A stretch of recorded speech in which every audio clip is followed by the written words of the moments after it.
Hello Cyril, hello Laurent, bienvenue à la Stammtisch. Suite à sa défaite à Bienne, je crois, le client d'à côté, l'entraîneur de Langnau, Franzen, il offre une tournée de Ricard. Qu'est-ce que je vous sers d'autre? Ah bah quand l'apéro est offert, c'est jamais perdu. Tu peux nous mettre un petit paquet de Lindgren à grignoter encore avec, s'il te plaît? Parfait, c'est noté, j'arrive dans 5. La Stammtisch, proposée par le journal du Jura. Bienvenue à la Stammtisch avec, comme toujours, à l'aile droite. Laurent Kleissel, responsable des sports au journal du Jura. Et à l'aile gauche. Cyril Page, journaliste à l'agence Sport Center. Et au centre, moi-même, Linden Viglino, responsable de la fréquence francophone de Canal 3. Messieurs, depuis la dernière tournée, celle du 29 décembre, beaucoup de choses se sont passées au HC Bienne. Mike Kunsley a entamé une transformation en panda. Sacrée gueule, hein. Sacrée gueule mardi soir contre Langnau. C'est le résultat évidemment de la charge du Zurichois Phil Baltisberger. Charge non sanctionnée, faut le souligner. Pas de commotion cérébrale pour lui, heureusement, mais une belle marque au visage.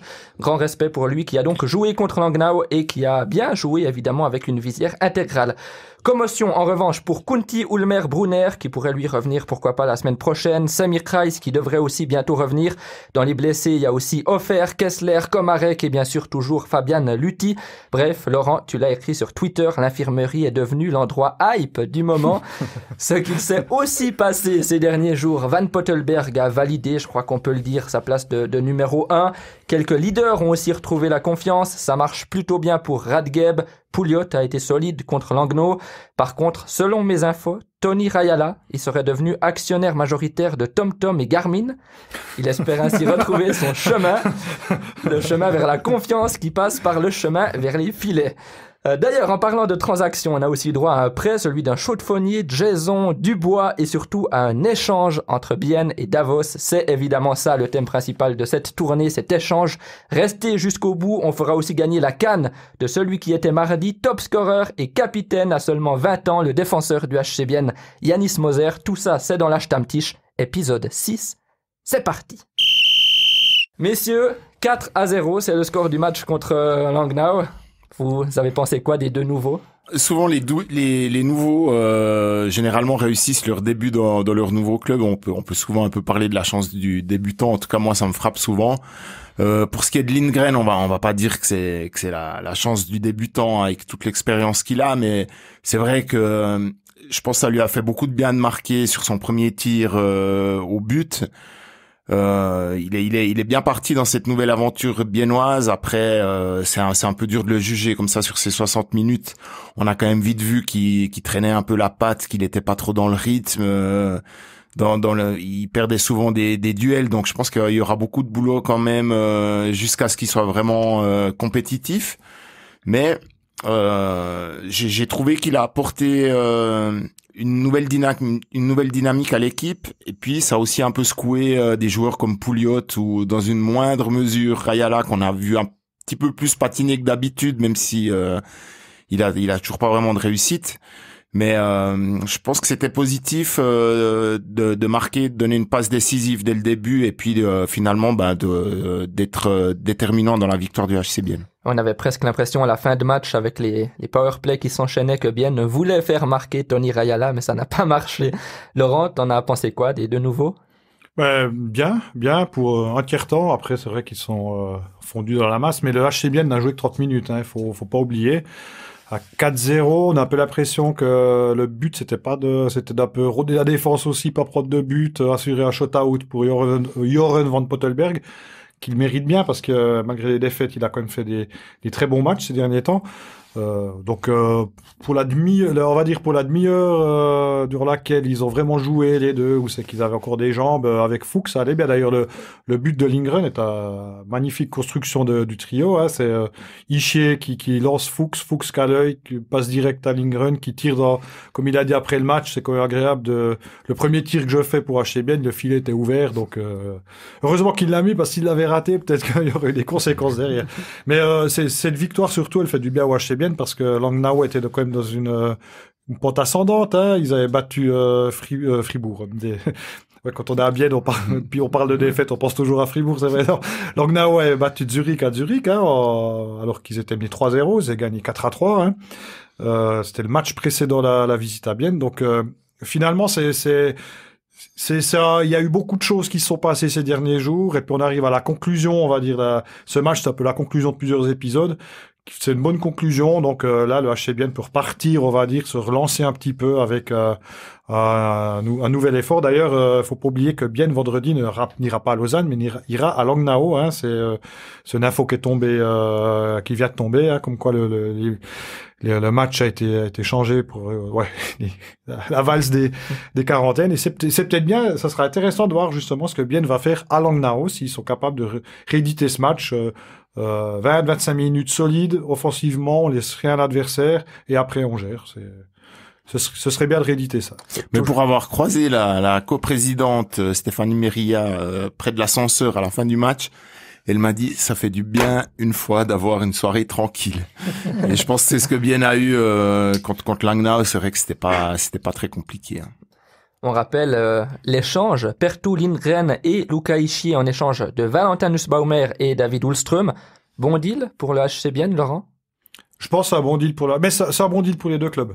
Il y a pas de gagnant. Alors, on va dire au niveau économique, c'est Bienne qui gagne parce que Lindgren est un gros salaire, et il faut rappeler que les salaires Valentin Nussbaumer et David Ulström recevront toujours à la fin du mois leur chèque de paye et leur fiche de paye avec le logo du HC Bienne dessus, et Lindgren et Ischier celui de Davos. Donc chacun paye ses joueurs, même s'ils jouent plus ils ont changé de maillot. Donc économiquement, le HC Bienne y a gagné. Et par contre, je pense qu'après, il faudra voir sous la longueur quel duo est le plus performant. Mais il y avait deux étrangers qui étaient pas à l'aise. Ulström ne voulait pas entrer dans un concept à 5 étrangers. Il l'a dit à Steinegger, qui se sentait pas à l'aise avec ça. Il a demandé s'il y a des possibilités. Steinegger a dit, on verra ce qui se passe, mais Steinegger voulait garder 5 étrangers. Il a dit, nous, on continue à 5. Donc, s'il y a une possibilité, on va discuter avec toi. Et Lindgren, du côté de Lindgren, ils ont tout essayé à Davos pour essayer de relancer, ça marchait pas. Il commençait un petit peu à être un boulet négatif dans le vestiaire. Ça passait plus trop avec l'entraîneur. Et là, il a été décidé il a demandé de faire un échange. Et donc là, on a deux joueurs étrangers. Ulström, s'il retrouve sa meilleure forme, c'est un super joueur. Lindgren, la même chose. Après, on a deux jeunes. J'entends, ils sont pas bien. Valentin Nussbaumer a signé à Davos la saison prochaine. Ischier n'avait plus d'avenir à Davos pour les saisons suivantes. Donc, on a fait un échange de deux joueurs. Valentin Nussbaumer est déjà dans son nouveau club, on va dire, et Ischier, le HC Bienne s'y intéressait depuis un moment. Je n'ai déjà parlé cet été avec Martin Steinegger, mais il a dit que c'est un joueur qui intéressait. Donc là, je pense qu'humainement, sportivement, c'est vraiment un bon échange. Et pas plus, il faut dire, peut-être que Cyril corroborera, entre Martin et Steinegger et Reto Raffani, on a quand même des directeurs sportifs qui sont humains. C'est des gens, c'est des gens abordables, c'est des gens qui aiment la discussion. C'est pas des tanks, c'est pas des mercenaires. C'est des gens qui sont très proches de leur club. Donc, je pense que ça a aidé de faire conclure cette transaction. Je sais pas ce que t'en penses, Cyril, par rapport à ça. Mais moi, je pense surtout que en fait, l'idée, c'était pas de savoir, en fait, qui gagne cet échange. C'est surtout deux clubs qui tournaient pas forcément très bien, qui avaient besoin de changer quelque chose. Et là, on se retrouve avec deux directeurs sportifs qui ont des bonnes relations, qui s'entendent bien, et justement, qui arrivent à s'entendre, pour échanger 4 joueurs qui vont pas révolutionner aucun des deux clubs, mais qui peuvent peut-être un petit peu juste changer la dynamique, la concurrence au sein de l'équipe. Et puis aussi, autant Davos que Bienne se sont libérés ont laissé partir des joueurs qui étaient plus vraiment à l'aise avec le projet dans leur ancien club. Et ça pourrait, je pense, être peut-être un trend à l'avenir avec. On voit que les contrats se signent de plus en plus tôt et que parfois, à moins que les joueurs soient extrêmement dominants, il y a plus vraiment d'intérêt de les garder dans son club pour qu'ils prennent la place de joueurs qui mériteraient peut-être soit d'être formés ou soit de gagner un peu en expérience. Et c'était pour moi un peu le cas avec Valentin Nussbaumer, un joueur que j'aime beaucoup, mais dès le moment où il a signé, c'est vrai que ça se justifiait plus vraiment qu'il joue à la place d'autres jeunes comme Garessu ou comme Colère ou même Berchi. Voilà, fallait le placer. Ouais. Ah ouais. Non, mais il y a une petite anecdote, c'est avec Cyril, on a des bonnes relations avec Reto Raffiner, il faut le dire. Hein, on a un peu de la même génération. Et on a vécu 2-3 trucs au championnat du monde 2015 quand il commençait comme directeur sportif de l'équipe, team manager, directeur des équipes nationales. Directeur des équipes nationales. Et à Zurich, on l'a futé un petit peu.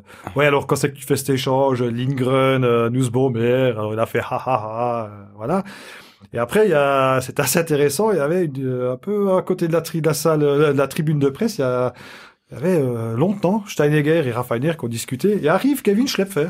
Parce que quand Langenthal joue pas et que son fils joue avec la Chebien, il vient le voir jouer. Et Kevin Schlepfer, donc les deux discutent. Kevin Schlepfer arrive, on voit qu'il fait « Oh, it's Hammer ». Hein, il n'y en a pas un qui l'a regardé, il n'y en a pas un qui a bougé. Il s'est pris un vent, c'est quand même Kevin Schlepfer qui prend Il s'est pris un vent, il est resté, je crois, 2 minutes là, les regarder discuter, les bras croisés, sans qu'il y en ait un qui remarque qu'il était là. C'est là que je me suis dit, il y a peut-être quelque chose qui se prépare entre ces deux, parce qu'après Schlepfer est parti, parce que il a peut-être remarqué qu'il dérangeait, quoi, mais en fait, c'est quand même deux directeurs sportifs qui s'entendent bien, puis je pense que c'est quand même beaucoup plus facile dans ce genre de transaction quand les relations humaines sont bonnes. Lindgren, Ulström, hein, vous l'avez dit, deux étrangers qui peuvent être des étrangers dominants du championnat suisse. Il y a une grande différence quand même entre Ischier et Nussbaumer, c'est l'âge. Nussbaumer, c'est un 2000. Ischier, il a déjà 25 ans. Il a signé un contrat de 4 ans quand même, jusqu'en 2024. 3 ans. 3 ans, du coup. Il a ton âge à peu près, Ischier. Exactement. Voilà. Il est né 2 semaines après moi. Il est vieux, hein. Mais il est très vieux. Bonne chose quand même de signer sur le long terme avec lui. On va pas faire un spoiler du journal du Jura, mais tu m'as dit, c'est un bon club pour lui. Oui, alors on va spoiler un petit peu. Je prépare un papier, bien sûr, sur lui, un peu son portrait pour le journal du Jura de vendredi. Et cet après-midi, j'ai appelé Jérémy Kamerzin qui a joué avec lui à Berne, qui l'a vu arriver des juniors, etc. Et il m'a dressé un portrait sportif et humain très très positif. En résumé, parce que je vous conseille plutôt de lire le journal du Jura, c'est toujours plus intéressant que la Stammtisch, hein. Surtout quand on paye l'abo. En résumé, ce qu'il disait, c'est que c'était un joueur à Berne, il était dans un carcan beaucoup trop fermé, le jeu était trop fermé, qu'il pouvait pas vraiment s'exprimer. Bon, Jérémy savait pas trop exactement si c'était pas ça à Davos, mais il pense que vu le jeu du HCBN et l'ADN du HCBN, qui sera beaucoup plus à l'aise dans ce jeu-là, mais il m'a décrit un joueur qui avait beaucoup de qualités, en tant que joueur et qualité humaine aussi. Mais c'est aussi un joueur qui est très consciencieux, quoi. C'est un peu dans la famille Chier, c'est un peu comme ça aussi avec Nico, son frère qui joue au New Jersey Devils. C'est des gens qui sont très humbles, très consciencieux. Vraiment, c'est sérieux, quoi. Et puis alors bien sûr que Luca Ischier n'a pas le talent loin de là de son frère, mais c'est un joueur qui peut apporter, je pense, beaucoup au HCBN en tant que joueur peut-être qui a un impact défensif, mais qui est quand même capable de marquer des buts. C'est le genre de joueur qui manque un petit peu cette saison, où soit des joueurs, on voit ceux du 3-4e bloc qui ont pas un énorme impact sur le jeu offensif. Et lui, je pense qu'il peut apporter ses petites touches à l'avenir pour le club. Ça peut être un bon complément avec des étrangers, par exemple. Parce qu'il est aussi un gros gabarit. Il peut faire le sale boulot derrière deux étrangers aussi, avec justement cette touche offensive. Ça sera à voir sur le long terme. Mais déjà aussi un joueur comme ça qui est pas à l'aise, qui s'est fait jeter du club où il était formé, donc à Berne. À Davos, ça n'a pas fonctionné. On le prend parce qu'on croit en lui, on lui fait comprendre qu'on le veut. Il arrive, un contrat de 3 ans. Ça change un petit peu la donne pour lui, je pense. Ça sera intéressant de voir son évolution. Moi, j'attends pas des miracles ces prochaines semaines, hein, parce que c'est quand même un choc de changer de club en milieu de saison. Il y a beaucoup de choses, beaucoup de nouvelles choses à emmagasiner. Mais moi, je pense que sur le long terme, c'est un bon placement pour l'HCBN. Un gros gabarit, 1m85 pour 89 kilos. Alors, le même âge que toi, mais un peu plus grand. Un poil. Et cette nouvelle, cet échange a été annoncé dimanche après le match contre Genève dans le vestiaire du HCBN. On est d'accord, cette année, ça a tout son sens avec la période de crise sanitaire, crise économique. Mais tu le disais, Cyril, les échanges dans le championnat suisse, ça va devenir de plus en plus régulier. Alors, je peux m'imaginer que des joueurs qui sont pas des joueurs dominants et qui ont déjà signé des contrats ailleurs risquent d'être échangés en cours de route, parce que, en effet, surtout dans une saison comme celle qu'on vit actuellement, où il y a pas de relégation, c'est vraiment une aubaine pour lancer des jeunes. ce que le HC Bienne fait bien. Mais justement des joueurs qui sont déjà engagés ailleurs. D'ailleurs, Martin Steinegger le disait sauf erreur dans le journal du Jura. Exactement. Tu vois que je le lis, hein, Laurent. Oui, c'est bien. T'es abonné, je rentabilise mon abonnement. Il disait justement qu'il se posait la question, est-ce que ça vaut encore la peine de continuer à former ce joueur alors qu'il sera plus chez nous à l'avenir? Et je suis assez d'accord avec lui. En parlant des jeunes, Yanis Moser, il a que 20 ans, faut le rappeler, il était capitaine contre Langnau suite à l'absence de Kevin Fay. Il était aussi top scorer suite à l'absence de Luca Kunti. Yanis Moser, c'est 5 buts, 14 assists, donc 19 points en 24 matchs. Surtout, c'est plus de 20 minutes de temps de glace en moyenne. C'est le joueur le plus utilisé par Lars Leuenberger. Laurent, t'es surpris de sa rapide progression? Non. Alors là, je vais envoyer un pain à tous mes collègues, notamment lémaniques. Non, si on est surpris de sa progression, c'est qu'on connaît rien au hockey. Moi, la première fois que j'ai vu jouer Yanis Moser, c'était un match amical. Alors, ça devait être contre une équipe allemande de DEL. C'était à Kreuzlingen. C'était sa première saison, donc c'était 2018-2019. On était au mois d'août 2019. Je vois ce gars qui joue en défense. Donc, je savais même pas qu'il existait. Normalement, des jeunes, Gignan Colère, Valentin Nussbaumer, ou bien Haas, des Rouillés, des gens. Il y a toujours des antennes qui nous disent, attention, il y a bon, je ne suis là. Rien. Passer totalement sous les radars. Puis je vois ce gars. Puis je me dis, mais c'est quand même incroyable. Il fait pas de faute. Il joue tranquille. C'était pas comme un jeune avec la grille. Non, tranquille, tout bien. Je discute avec Martin Steinegger après le match. J'ai dit, mais c'est qui machin, quoi. Puis il fait, ah, bah, ça, celui-là, c'est notre meilleur. C'est notre meilleur jeune, il m'a dit, quoi. Depuis Gaëtan, c'est le meilleur, quoi. Puis après, j'ai commencé à regarder. Puis il a fini cette saison-là, il l'a fini, au championnat du monde.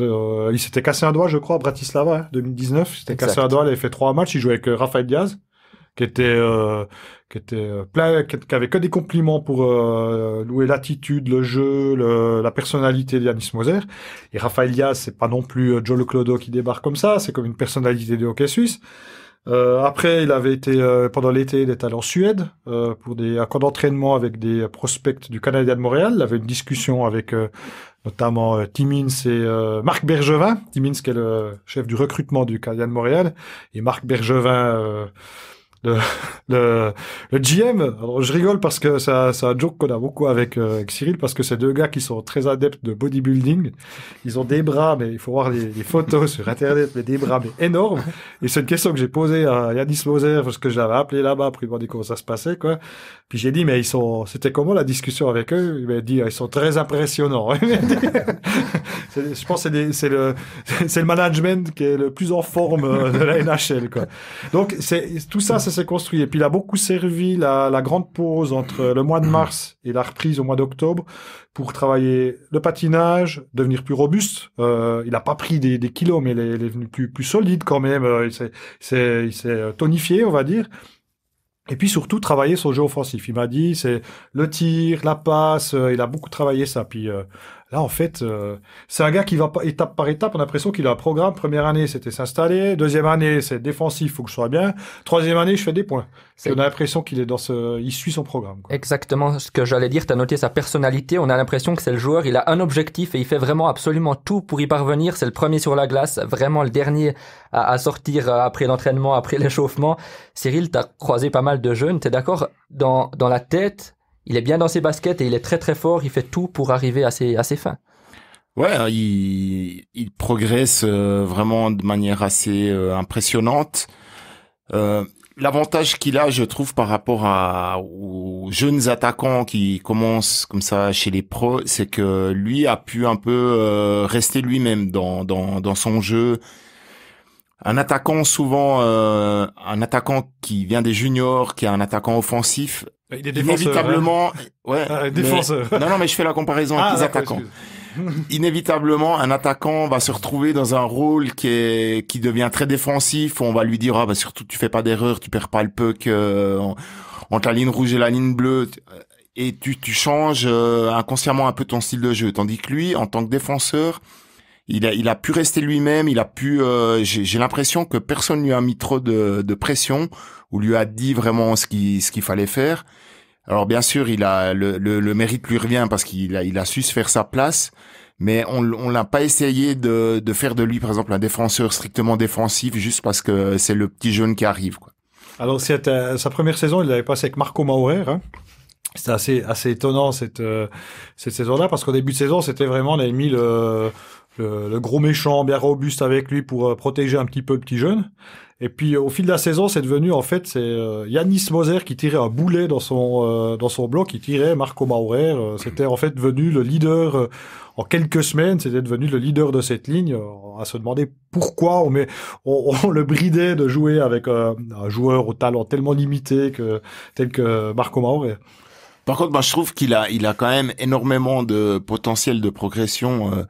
Aussi fort qu'il est, et il m'impressionne vraiment à chaque match, mais je trouve que son patinage est vraiment très perfectible. Je le trouve pas hyper mobile et hyper explosif, et ça, je pense, ça se travaille assez facilement. Au niveau des tirs aussi, alors il s'est beaucoup amélioré par rapport à l'année prochaine. C'est vraiment l'année passée. C'est vraiment la nuit et le jour par rapport à la saison passée au niveau des tirs, mais il y a encore beaucoup de marge, je trouve. Et puis il y a un autre aspect où il me fait beaucoup penser à Romain Leffel, qui est peut-être encore un des meilleurs, si c'est pas le meilleur joueur en power play, c'est qu'il depuis la ligne bleue, il arrive toujours à trouver des décalages et à déjouer les joueurs qui essayent de bloquer les tirs. Et surtout, il arrive à mettre les pucks sur le but, et ça, c'est un atout important pour un défenseur. C'est intéressant ta comparaison avec Leffel, parce que t'as Steve Huard qu'on salue, hein, on vous conseille d'ailleurs son podcast qui est accessible notamment sur YouTube et Switch, hein, le Make Match. Steve Huard me disait, pour lui, il a le potentiel pour être un Romain Leffel, mais solide défensivement. Donc, on va dire c'est du Romain Leffel boosté. Donc, c'est une belle, on va dire c'est une belle comparaison. Toi, tu penses, Cyril, ou bien Lindon aussi, est-ce que vous pensez que la NHL... C'était ma question. Voilà, alors je te pose la question. Lindon, Daryl, Viglino, penses-tu que Yanis Jérôme Moser a le potentiel pour arriver en NHL? Pour répondre en un seul mot, oui. Allez, c'est pour développer une nouvelle fois, juste par à quel point... Il est solide dans sa tête, et jusqu'à maintenant, comme tu disais, il se fixe des objectifs. On a l'impression qu'il les a tous réussis jusqu'à aujourd'hui. C'est pas Romagnosi, même si Romagnosi c'est son idole absolue. C'est pas Romagnosi, on est d'accord. Mais je pense que tôt ou tard, oui, il va faire le saut de l'autre côté de l'Atlantique. À toi, Cyril? Alors oui, moi je pense aussi, bien sûr. Après, je pense qu'il faut pas le comparer à Romagnosi. Romagnosi, je pense que même à l'âge de 16-17 ans, il était quand même plus impressionnant, en tout cas offensivement. Il avait les qualités de patinage qui étaient vraiment exceptionnelles, et je pense que c'est une fausse comparaison de le comparer, le mettre au niveau de Josi plus ou moins au même âge, mais je pense que s'il peut se développer encore pendant une ou deux saisons au HC Bienne, toutes les portes vont être ouvertes pour lui plus tard en NHL. Yanis Moser, alias la merveille de Safnern, c'est ça, Laurent? Exactement, ouais. C'est la grande fierté de Moritz Biel, mon responsable des sports du Bieler Tagblatt, parce que Moritz Biel vient de Safnern, et puis il a dit, Yanis a usé ses culottes dans les mêmes bancs d'école primaire que moi. C'est un truc qui le touche. D'ailleurs, on le salue bien, Moritz. Salutations à Moritz. On a justement la canne, pas de Moritz, mais de Yanis Moser à faire gagner. Sa canne qu'il a dédicacée sur la palette, je l'ai actuellement dans mes mains. Sa canne avec écrit dessus, attention, je vais retrouver l'écriteau, JJMC Moses 90. 90, c'est évidemment son numéro. JJ Yanis Jérôme. MC, c'est pas Conor McDavid, mais plutôt Conor McGregor, qu'il admire, le spécialiste de MMA, donc, hein, vous ne rêvez pas. Moses, évidemment, pour Moser, et 90, je l'ai dit, son numéro. Il y a aussi un côté, je crois, religieux, parce qu'il est très croyant, et Moses, c'est Moïse. Et il y a, j'ai jamais trop su exactement, mais il y a un peu aussi quelque chose là derrière. Retenez bien tout ce qu'on vient de dire, parce que la canne de Yanis Moser, le vendredi 15 janvier, je ne sais pas quand vous écouterez ce podcast, le vendredi 15 janvier à 14h, on publiera des photos de cette canne sur notre page Facebook de l'Ashtamtish avec une petite question, et vous pourrez, bien sûr, gagner cette canne de Yanis Moser. On l'a dit, un futur joueur de NHL. Laurent, on t'a pas demandé ton avis, t'es d'accord? Il sera en NHL? Oui, je pense, en plus, avec une équipe en plus qui arrive, le Kraken de Seattle la saison prochaine, je crois, c'est prévu. Il y aura encore plus de joueurs sur le marché de la NHL. Je pense qu'il a le potentiel pour être en NHL. À mon avis, c'est un gars, soit ça marche tout de suite, ou soit il va vite bâcher puis remarquer. Il est assez intelligent pour. Il va pas. Je pense que c'est pas le genre de joueur qui va s'éterniser en Amérique du Nord, genre la Sven Berchi qui va absolument rester. Ou bien la Luc de Biza, c'est un peu différent. Il a la business là-bas. Qui veulent absolument rester. Je pense que ça sera un gars qui va vite voir s'il allait comprendre s'il a les compétences ou pas. Et moi, je pense qu'il a les compétences. Mais en plus, pour un défenseur, c'est bien de s'aguerrir ici en Suisse, quoi, et de devenir d'abord un joueur dominant en Suisse avant de partir en NHL. Mark Streit, qui est le pionnier chez les joueurs suisses, alors était parti assez jeune, mais il avait vu que ça jouait pas. Il était revenu en Suisse. Là, il s'était devenu un joueur dominant à Zurich en équipe nationale, et après c'est là qu'il a fait une carrière incroyable en NHL par la suite. 26, 27 ans qu'il avait quand il est parti assez tard en fait. Drafté par nos amis du Canadien de Montréal. Et Josi aussi était quand même un joueur dominant à Berne quand il est parti, quand il s'est établi avec les Predators. Ouais, je suis toujours. On parle de défenseurs qui sont NHL, défenseurs suisses. Il y a un gars dont on parle très peu en Suisse qui fait une carrière. Je trouve qu'il a fait une très belle carrière. Il a un peu des soucis maintenant. Il n'a pas de contrat. C'est Yannick Weber. Puis moi, j'ai beaucoup de respect pour lui. Je sais pas sa fiche en tête, mais il a quand même quelques centaines de matchs en NHL sans qu'on en parle trop. Il a réussi à se faire sa niche comme défenseur défensif, alors qu'à la base, il était plutôt appelé à être un défenseur offensif. Et moi, j'ai beaucoup de respect pour ce joueur. Donc, d'ailleurs, s'il ne trouve pas de contrat en NHL, j'invite notre ami Martin Steinegger à prendre contact avec l'agent Yannick Weber qui va venir, bien sûr, pour une bouchée de pain. Moi, je sais bien. À mon avis, le SCB doit déjà être sur le dossier. Hein. Ouais, mais bon, ils sont derniers du classement. Hein. Mais le message est passé, Martin Steinegger. S'il nous écoute, hein. Voilà. Je ne crois pas. Je ne pense pas. C'était donc pour Yanis Moser, jeune talent du HC Bienne. Et en parlant des jeunes, Denis Zotti sur Facebook nous a posé une question. T'as posé une question, Laurent. Après le parcours chaotique des U20 aux derniers mondiaux, ne serait-il pas judicieux d'imposer au club un quota de juniors à chaque match? Ta réponse? Alors, je salue déjà Denis, mais non, alors écoute, Denis, non, ça serait la pire connerie à faire, quoi. Là, on parle de hockey professionnel, on parle d'une ligue d'un produit, on va dire. C'est en Europe, voire même au monde, hein. Il y a quoi, la NHL, la Suède, la KHL, peut-être la Finlande, c'est un des 5 meilleurs championnats au monde de hockey sur glace. On peut pas dire la même chose de la Super League en football, hein. On est vraiment dans le top niveau du hockey des clubs, hein, je parle. Alors non, les jeunes, genre on parlait de Yanis Moser, les jeunes ils jouent s'ils ont les capacités de jouer. Ou bien comme maintenant à Bienne, ceux qui sont là, ils remplissent des maillots parce qu'il y a beaucoup de blessés. Mais si ces jeunes-là sont sur la glace maintenant, c'est que ils ont les capacités d'assumer quand même 5, 8, 9 minutes à ce niveau-là. Donc non, des quotas pour les jeunes, ce serait juste une connerie. Tu partages, Cyril? Ouais, je crois que ça a été fait dans certains pays, si je me trompe pas, en France et en Allemagne à l'époque. Et le problème, c'est que souvent les clubs, pour respecter les quotas, prennent des jeunes qui laissent sur le banc pendant le match, quoi. Donc l'idée, c'est quand même que les jeunes aient du temps de glace et, comme l'a dit Laurent, pour qu'ils puissent jouer, il faut qu'ils aient le niveau et voilà, il faut que ce soit le cas avant de pouvoir les lancer dans le bain. Et puis aussi, il faut que les clubs aient vraiment une volonté de former ces jeunes. À Bienne, je pense qu'on a beaucoup de chance. Il y a aussi d'autres clubs qui montrent qu'ils essaient de sortir des joueurs. Et puis, je pense que c'est bien comme c'est actuellement. Non au quota, on l'a compris. Roland Nussbaumer, une autre question pour toi, Laurent. Pour prendre confiance maintenant que Bienne a 5 étrangers, serait-il pas judicieux de parquer Rayala dans le championnat tahitien? On dira dans la Swiss League. Rayala prêté ailleurs, une bonne idée? Alors déjà, je salue Nussli. Alors Roland Nussbaumer est un grand fan du HC Bienne. Cyril le connaît aussi. Hein.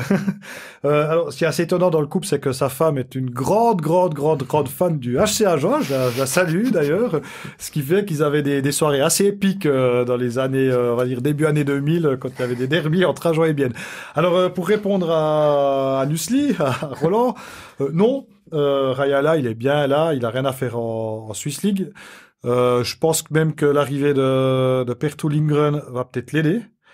J'ai hâte de voir une fois un bloc. Je m'imaginais plutôt un bloc c'était Fuchs qui était avec Ischier et Lindgren, mais j'imagine bien Rayala à la place de Fuchs pour voir un peu ce que ça donne aussi. Ça peut être assez intéressant parce que Lindgren est connu pour être quand même un très bon passeur, et puis ça peut aussi peut-être sortir un peu Rayala de sa torpeur, et puis aussi donner un coup de fouet à Pouliot, quoi. Il a fait un bon match contre Langnau, mais un match ne fait pas une saison, donc donner un petit coup de fouet à Pouliot, un peu le rétrograder dans les lignes, donner un petit peu moins de glace pour lui montrer que finalement il y a d'autres qui arrive à faire son travail. Donc moi je verrais bien cette ligne Ischier, Lindgren, Rayala, puis pour le relancer. Alors par contre en Swiss League, non. Je pense que si on nous prête Rayala en Swiss League, s'il nous fait pas des séries de triplés, je comprends plus rien au hockey sur glace, quoi. Mais Cyril, il faut séparer Rayala et Pouliot.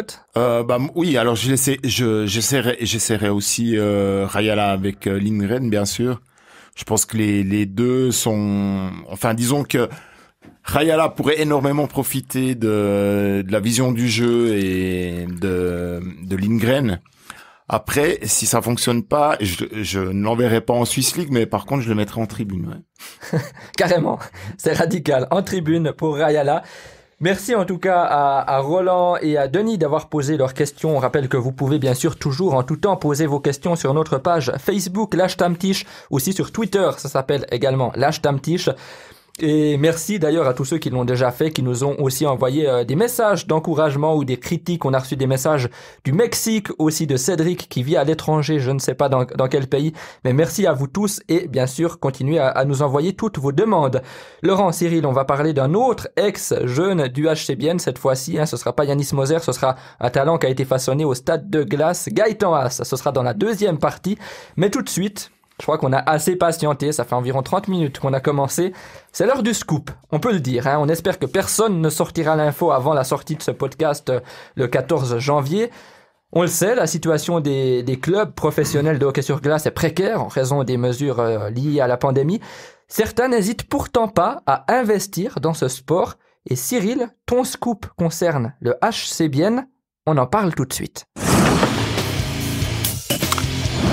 Oui, Lyndon, après une longue et minutieuse enquête, je suis en mesure d'affirmer aujourd'hui que le HC Bienne passera prochainement en main zurichoise. Quoi ? Comment ? Mais que dis-tu ? Es-tu certain de ce que tu avances ? Es-tu sûr de tes sources ? Évidemment, tu sais bien que les grands médias de qualité ne se trompent jamais. Au prix d'une enquête minutieuse, en tirant toutes les ficelles de mon dense réseau d'informateurs, j'ai même réussi à décoder le numéro de téléphone de cet investisseur. Il s'appelle Werner K. Il préfère garder l'anonymat. On l'appelle ? Oui, super Cyril, tu es vraiment génial. Tes informations sont encore meilleures que celles de Beat Moning.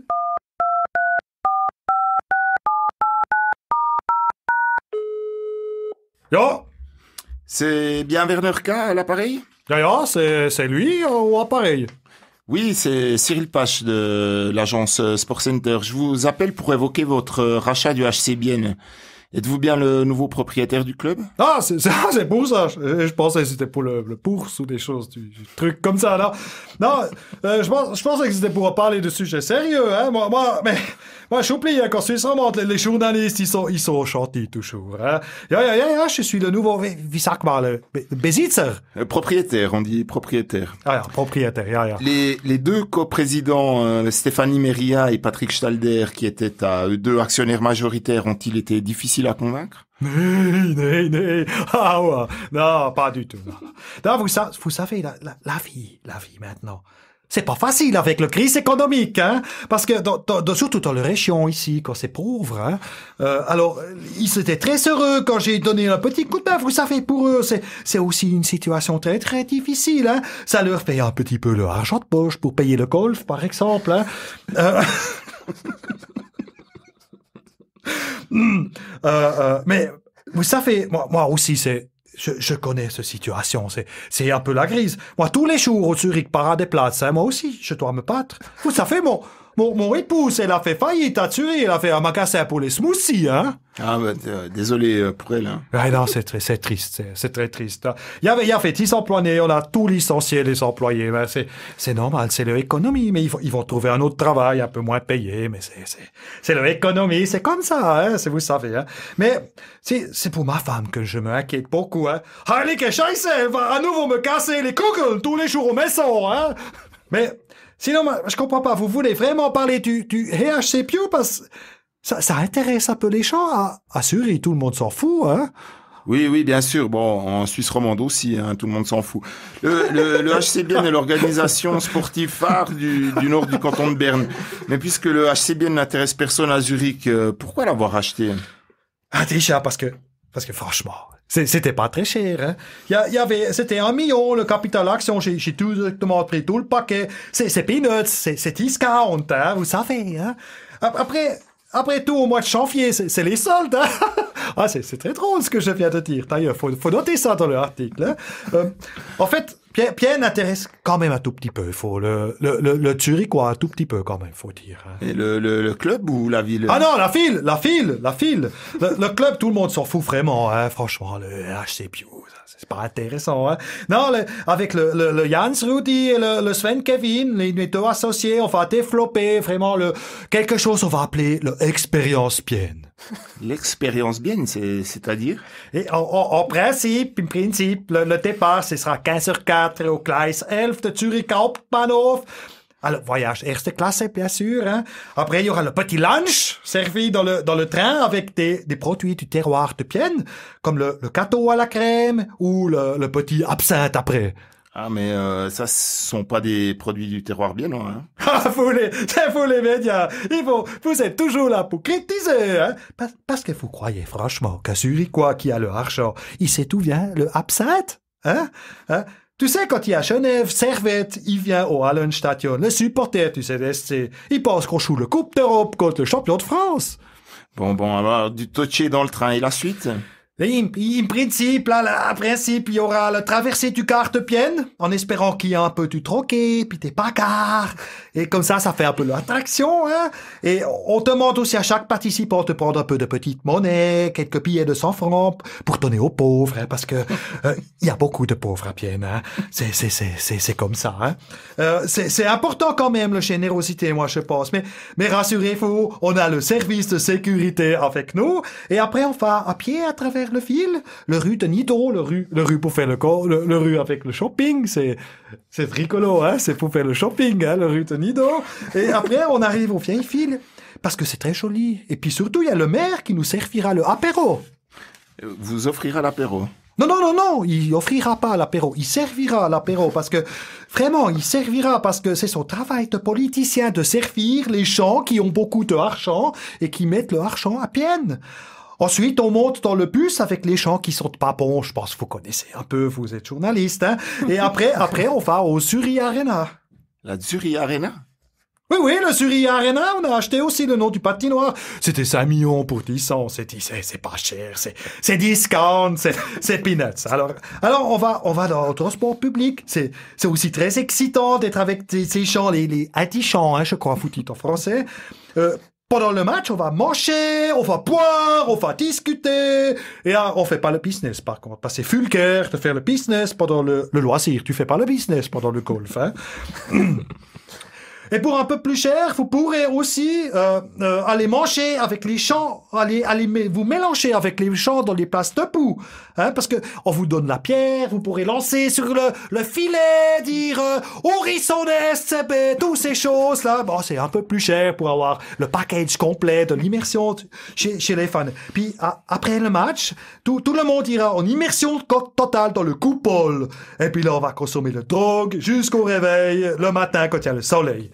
Mais on a pensé acheter le coupole, mais on a trouvé c'est quand même pas assez cher pour acheter le coupole. Ça doit pas être bien. Alors, à l'aube, après, on ira retrouver Martin Steinegger dans le forêt et il va nous expliquer comment faire la chasse au chevreuil avec le arbalète, hein. Oui, mais il y a déjà beaucoup d'inscriptions, hein. Oui. Et combien coûte toute cette expérience? Et en principe, là, c'est le 5 000 à 20 000 francs. Ça dépend tout l'option, le package que tu choisis. Hein. Par exemple, si tu veux faire le touche avec le équipe, ou bien seulement avec le érotique Yannick, ou quelque chose de plus viril avec le Forster, des choses comme ça, c'est un peu plus cher. Hein. Mais vous savez, hein, c'est pas seulement les dames qui demandent ça. Hein. Et puis, on peut aussi payer pour prendre la place du coach sur le pont. Hein, mais là aussi, hein, c'est pas seulement les sommes qui demandent, parce que les femmes aussi, maintenant, ça a beaucoup changé à Zurich, hein. C'est elles qui veulent diriger, hein. Et pour 150 000 francs, hein, vous pouvez aussi virer vous-même le coach, hein. Alors ça doit être super comme expérience. Moi, je pense que l'offre, il est très attractif, hein. Oui, mais le sport dans tout ça... Le sport. Ah, c'est le sport. Vous êtes drôle, vous, les Belges, hein. Vous savez, il y a le Kuderabgegung. Sag mal, les Belges, là, Une pesée des intérêts? Ja, le pesée des intérêts. C'est juste, on dit le pesée des intérêts. Quand il y a des Belges quelque part, il y a le ricolade, le manger, il y a beaucoup le boire, le vivre, mais il n'y a pas le succès. Alors, à côté du argent, franchement, le sport, on s'en fout vraiment.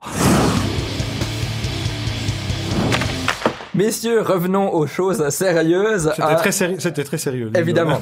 D'ailleurs, ce n'est pas une fake news. Hein. Bien a été racheté, Laurent, tu confirmes? Alors ça, c'est le scoop de Cyril. C'est le scoop de Cyril. Hein. Il en assume la paternité, hein, pas l'écriture. Non, Bien n'a pas été racheté, en tout cas selon nos informations. Un des gros dossiers de début 2021, on a parlé de cet échange avec Davos, il y a aussi un autre dossier, c'est une suspension, celle d'un ancien Biennois. 7 matchs de suspension, 6 000 francs d'amende contre Damien Ria pour sa charge contre le Luganais Elia Riva.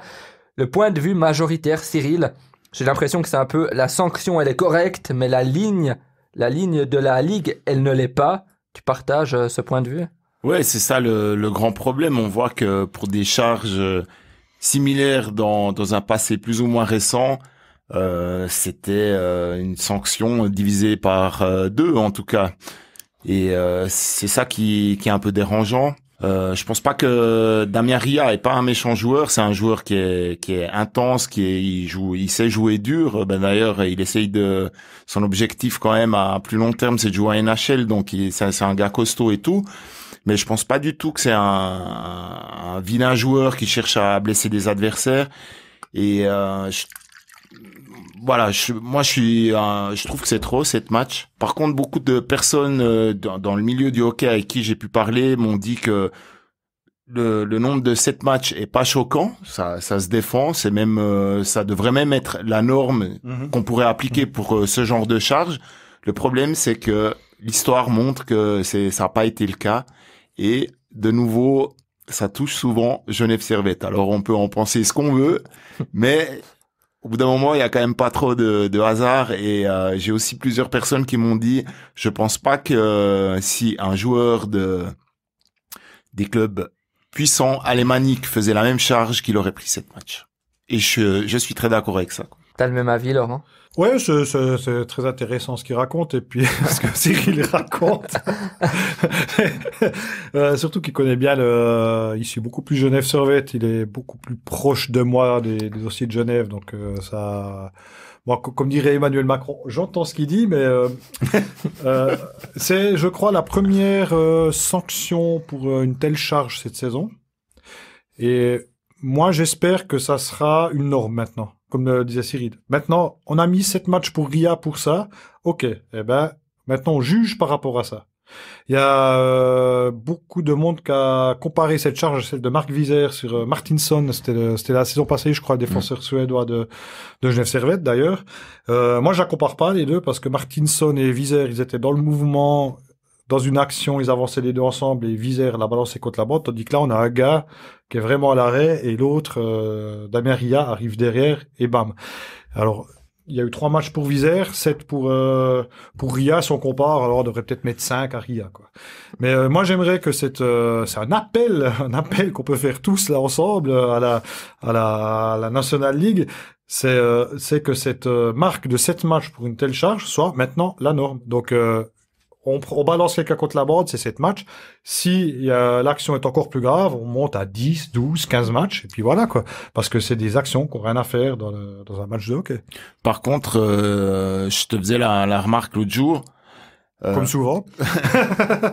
Quand on regarde jouer des défenseurs qui ont un peu de routine, au hasard, Abienne, Forster, même Yannick Radgeb, ils se feront jamais charger de la même manière, quoi. Parce que c'est des joueurs qui sont toujours prêts, ils savent qu'il y a des joueurs, surtout quand t'es derrière le but et que t'es défenseur, tu sais qu'il y a un joueur, forcément il y a un joueur qui arrive pour te charger, pardon, et ils sont toujours prêts. Et Riva, c'est pas la première fois que moi je le vois jouer où il se fait avoir vraiment comme un débutant sur des actions où finalement, il devrait jamais être en danger. Tu m'as dit que c'était arrivé à Bienne en play-off, ouais. quand il y avait eu la fameuse bagarre avec Kevin Fay et Maxime Lapierre. Ah, Kevin.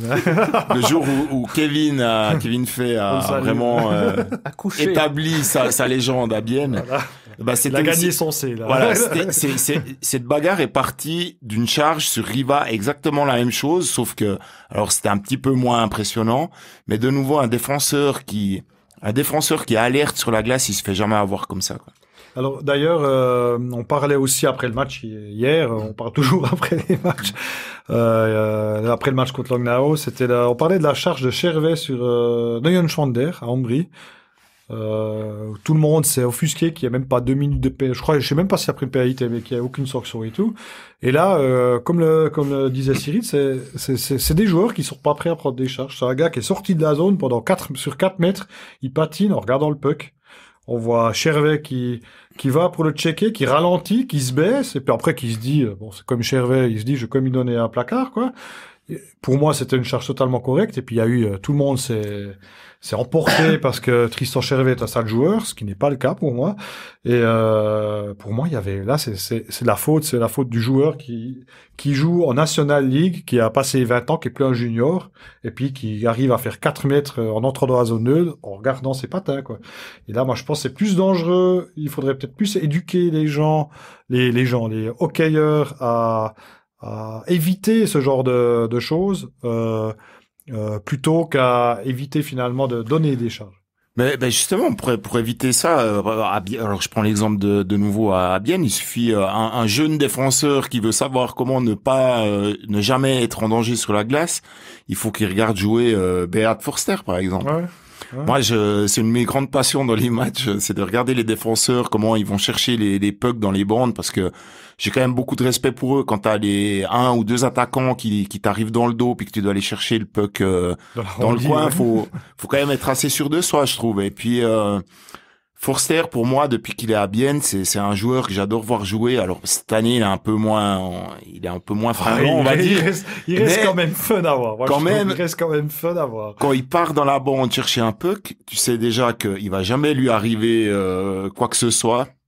Et il est tellement sûr de lui et sa façon de sortir les pucks de la bande, pour moi, c'est vraiment des exemples à suivre et aussi des exemples à suivre au niveau de comment savoir se protéger quand on est défenseur, ou même attaquant en fait. D'ailleurs, il y a une charge que Romagnosi a pris, c'était à Berne-Fribourg, il y a très longtemps, quand il jouait naguère autrefois en Suisse, tout jeune défenseur offensif de Berne, il traverse sa patinoire, il y a Sean Hines qui l'a cueilli de la sortie de la zone. Il allait entrer dans le camp fribourgeois, peut-être tu te rappelles de ça, Lyndon. Il l'avait cueilli, parce que il avait traversé la zone, il portait le puck, il regardait son puck, et puis Sean Hines l'avait ramassé. Mais je pense que de tout ce qu'a vécu Josi avant de partir au NHL, cet acte-là fait que maintenant c'est un des meilleurs défenseurs au monde. Parce que ce jour-là, il a compris que tu peux être tout talentueux, tu peux avoir le meilleur patinage et meilleures mains. Si tu joues pas en pensant à ta protection, ben tu vas jamais y arriver, quoi. Et puis là, je trouve que c'était ça à mon avis, c'est un acte qui a façonné sa carrière en NHL. Tu parles d'un joueur de Berne qui est parti en NHL. Ah, je te vois venir. Gaëtan Haas. Quelle transition. Il doit disputer sa 2e saison en NHL avec Edmonton, bien sûr, mais le coronavirus s'en est mêlé. Laurent, tu le racontais dans le JDJ. Ça l'a vraiment handicapé pour ce début de saison de NHL. Bon, l'interview a handicapé mon porte-monnaie. Il y a Cyril qui peut en témoigner. Il est en face, quoi. 136 francs d'amende pour pouvoir téléphoner à Gaëtan. Ça fait cher, ça fait cher. Non, mais je montais avec Cyril, au moment où je montais dans le train pour aller à Zurich vendredi, Gaëtan Haas, j'avais toute la semaine envoyé des messages sur WhatsApp. Normalement, il me faisait des petits enregistrements vocaux pour me répondre. On a travaillé comme ça toute la saison passée. Et puis là, pas de réponse, rien. Puis là, je l'ai relancé de l'après-midi. Puis au moment où je monte dans le train à Zurich, appel de Gaëtan Haas. J'ai une application pour les billets CFS. Je pensais l'avoir fait partir. Non, il n'y a rien qui est parti. Puis au moment où je raccroche avec Gaëtan, il y a la dame qui est arrivée. Mais j'ai pu la baisser à 30 francs, quand même. Je mettrai ça sur ma note de frais. Je salue mes rédacteurs en chef. Non, c'était quoi la question? Que le coronavirus l'a bien handicapé dans ce début de saison. Alors, pas physiquement, on va dire, il n'a pas été atteint par la maladie. Il l'a eu assez fort, comme j'ai compris, mais quelques jours. C'est le retard qu'il a pris, quoi. Ils ont commencé, je crois, de mémoire, le 3 janvier, le camp d'entraînement, les Edmonton Oilers. Ils ont engagé, troisième centre, très sûr, avec Kyle Turris, qui arrive de Nashville, des Predators de Nashville. Quand même un gars qui tire 40-50 points par année, qui était capitaine de l'équipe du Canada au championnat du monde de 2019, la finale perdue contre la Finlande de Lindbom et Rajala, d'ailleurs. Et, donc, il y a de la concurrence. Par contre, ils ont envoyé un centre, Yuyar Keira, ils l'ont envoyé en ballottage. Donc, se dire qu'il y a de la place qui s'est un peu libérée, ça fait croire qu'on croit Gaëtan Haas. Faut voir comment il va revenir. Faut voir quelle sera la qualité de ses entraînements, si le rythme qu'il a pu prendre dans la fin de la deuxième partie de sa saison à Berne, parce qu'il était bon. Au début, il était vraiment pas bon. La deuxième partie était bon. Voir s'il peut ramener ça sur la glace. Il y a beaucoup de questions. Mais j'ai quand même l'impression que le management de par son statut, on dit bon, il est plus âgé que toi, hein, Lyndon, son statut de vétéran. Il a passé une première saison à NHL qui a satisfaction pour les dirigeants. Donc, je pense qu'il part quand même avec un petit bonus par rapport à d'autres jeunes centres, mais ça sera dur. La bataille sera dure. Ouais, Cyril, on le sait, à Edmonton, les 2 premières places de centre, on n'y touche pas. C'est Connor McDavid et Leon Draisaitl, si je prononce juste. Le 3e, Laurent vient de le citer. Kyle Turris. Ça va le faire, selon toi? Disons qu'à Edmonton, Gaëtan devrait plutôt demander s'il peut pas jouer à l'aile avec Draisaitl ou McDavid, mais c'est vrai que la position de centre, c'est pas la meilleure de toute la ligue, dans le sens où déjà Connor McDavid prend tellement de place dans cette équipe, donc quand on est centre, forcément les minutes de jeu c'est vite, elles sont vite raccourcies. Mais voilà. Gaëtan Haas, c'est avant tout un joueur polyvalent, et je pense que ça c'est sa grande force. Comme la ligue, aussi une ligue qui est avant tout axée sur le business, avec des fois on voit qu'il y a des joueurs tout d'un coup qui sont envoyés dans les ligues mineures simplement parce que leur contrat est trop élevé et que les franchises doivent respecter le plafond salarial. Donc lui, je pense que son contrat, ça l'avantage. Et puis voilà, je pense qu'aussi l'année passée, il s'est fait une bonne pub. Il a montré que c'était un joueur sur lequel on pouvait compter. Et même s'il commence en retard, c'est pas l'idéal, bien sûr, surtout quand on n'est pas encore un joueur vraiment établi. Mais je pense qu'avec le Covid et tout, il y aura certainement des joueurs, comme on l'a vu en Suisse, qui vont devoir manquer des matchs. Donc il aura certainement des opportunités de briller. On oublie un peu, c'est que Gaëtan Haas, dans l'histoire du hockey suisse, c'est le premier joueur roman à s'installer en NHL. Julien Vauclair a eu un match avec Ottawa. Bon, c'était sur la glace sainte de Montréal, donc ça vaut une carrière en NHL. Bézina a eu 3 matchs, c'était les Phoenix Coyotes à l'époque, mais il a joué comme ailier, il n'était même pas défenseur. Donc il y a les romans ne percent pas en NHL. Ce qui corrobore la théorie de Klaus Saug que les équipes romandes, elles vont jamais devenir champions. En tout cas,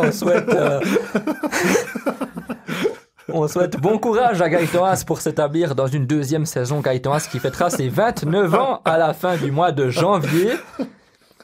Messieurs, une question, parce qu'on est gentiment long dans cette tournée-là de l'âge Tamtiche. Une question à répondre par oui ou par non. Gaëtan Haas, on le sait, il est sous contrat au CP Berne en Suisse encore cette saison. Après, il sera libre de tout engagement. Retournera-t-il ou non au HC Bienne? Cyril, oui ou non? Ouh. On se limite à oui ou non.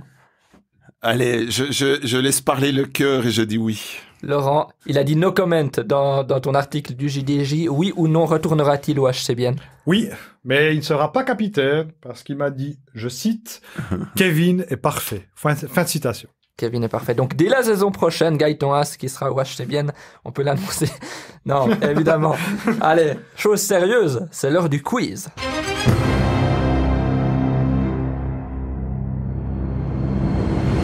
Cyril, Laurent, c'est des questions faciles pour cette 7e tournée de l'Ashtamtisch. Des questions pour faire connaissance avec, évidemment, les deux nouveaux du HC Bienne, Luca Ischier et Perto Lindgren.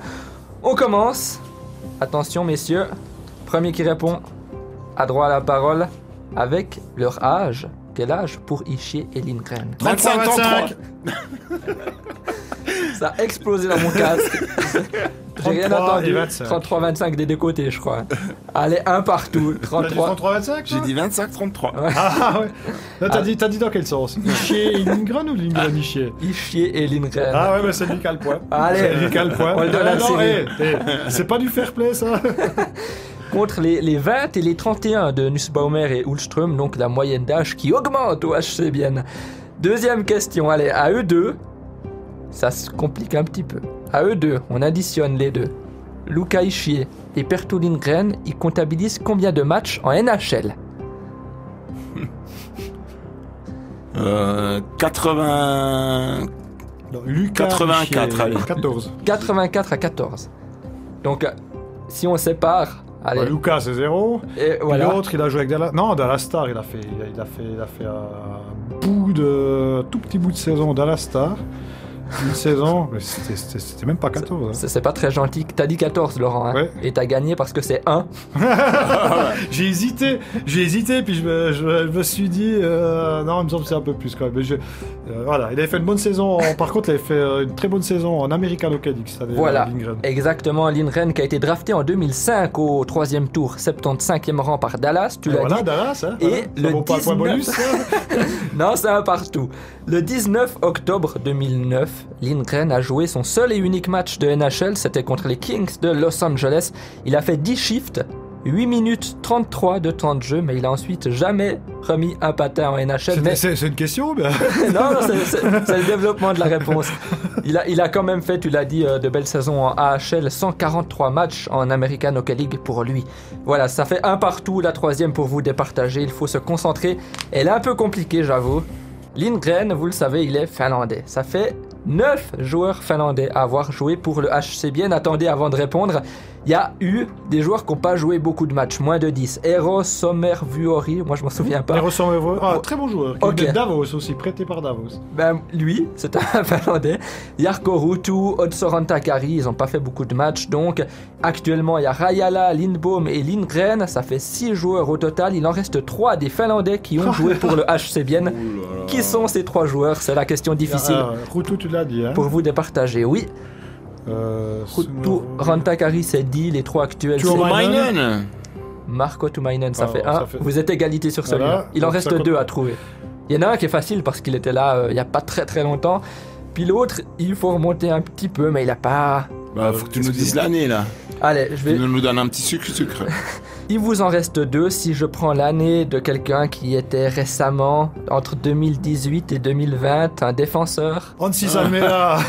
Bien joué, Laurent. Laurent, si tu fais juste, tu as gagné ce quiz, le Arrête, dernier tu mets qui ces nous pressions manque. folles. Il a joué 16 matchs la saison 2018-2019 et il était attaquant. Son prénom commence par un J, c'est le premier indice. Sinon, il a joué pour aucun autre club suisse. Après Bienne, il est parti en Suède. Et avant, il a fait la Finlande. Oui. Ah, je le vois. Jarkko Kerkki. Oh là là. Ah, il fallait le trouver. C'est celui-là, l'année ouais. passée, ça? Hein? Jarno. L'année passée, la saison Il y a passée. 2 ans, un grand Ouais, je me gars, souviens. un tout grand gars, tout sympathique, mais voilà. C'est ça. Jarno Kierki, qui a joué la saison Là, 2018-2019. ses stats, là, il est où maintenant? Alors, ses stats à Jarno Kierki, on va aller les chercher, ça prend pas beaucoup de temps. Il est à Linköping, en Suède. Et la saison 2020-2021, 30 matchs disputés, 12 points. Ça, ça se passe correctement pour lui. Voilà. Donc moi, j'ai quand même une question à vous poser. Si vous deviez en garder qu'un de ces Finlandais, ce serait qui? Rotsalainen, mais il n'a jamais joué Non, à Bienne. de ceux qui jouent à Bienne. Ceux qui ont joué à Bienne. De ceux qui ont joué à Bienne? Ouais. Alors, des joueurs finlandais qui ont marqué l'histoire de HC Bienne, j'entends Cyril dans le canal historique du HC Bienne, ce serait Toni Rajala, parce que c'est le seul qui s'est installé, puis qui a fait son nom, puis qui est Clairement. devenu une figure du HC Bienne. Alors, je parle pas pour son jeu actuellement de Toni Rajala, là, c'est un autre joueur, on va dire, mais il y a ce joueur-là. Mais après, Bah, finalement, il n'y a pas eu d'autres très grands joueurs finlandais qui ont marqué l'histoire de HC Bienne. bon, on a 2 champions du monde cette année. C'est pas mal. Bon, voilà. C'est un beau Bon, compte. c'était Ben, il y a 2 ans, mais voilà.